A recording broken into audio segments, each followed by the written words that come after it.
நம் ஆண்டவர் இயேசு கிறிஸ்துவின் நாமத்தினால் மகிழ்ச்சியும் சமாதானமும் நம் அனைவரோடும் இருப்பதாக. 2 கொரிந்தியர் 12:7-10 முடிய.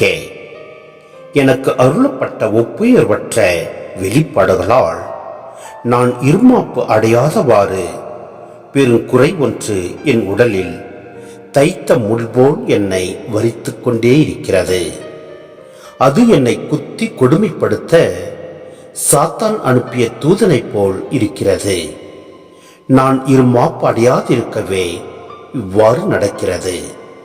அதை என்னிடமிருந்து நீக்கிவிடுமாறு 3 முறை ஆண்டவரிடம் வருந்தி வேண்டினேன்.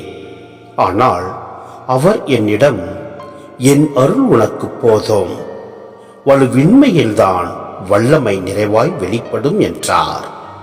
ஆதலால் நான் என் வலுவின்மையை பற்றிதான் மனமுவந்து பெருமை பாராட்டுவேன். அப்போது கிறிஸ்துவின் வல்லமை என்னுள் தங்கும். ஆகவே என் வலுவின்மையிலும் இகழ்ச்சியிலும் இடரிலும் இன்னலிலும் நெருக்கடியிலும் கிறிஸ்துவை முன்னிட்டு நான் அகமகிழ்கிறேன்.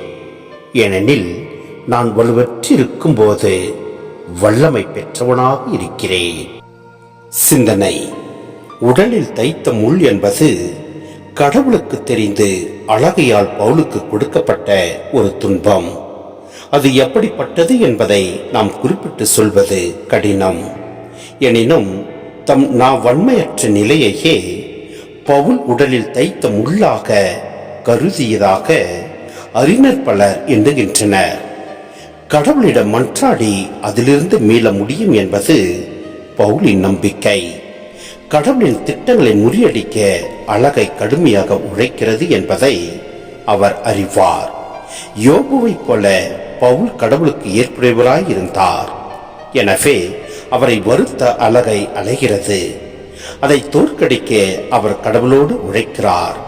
அது மட்டுமல்ல, பவுல் கடவுளோடு இணைந்தே வாழ்வதால் இருமாப்பு அடைந்து விடாமல் இருக்க கடவுள் இந்த முள் மூலம் அவரை பாதுகாக்கின்றார்.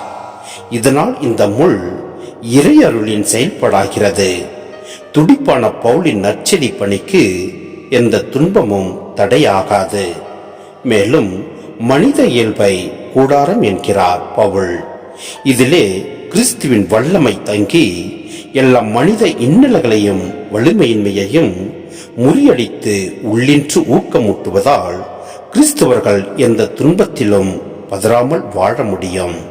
எனவே நம் வாழ்வில் எப்படிப்பட்ட துன்பங்கள் ஏற்படினும் நாம் சிறிதும் பதற்றமடையாமல் சோர்ந்து போகாமல் நம் ஆண்டவரிடம் நம்மை ஒப்பு கொடுப்போம். அவரே நம்மை வழிநடத்துவார், ஆசீர்வதிப்பார். ஆமேன்.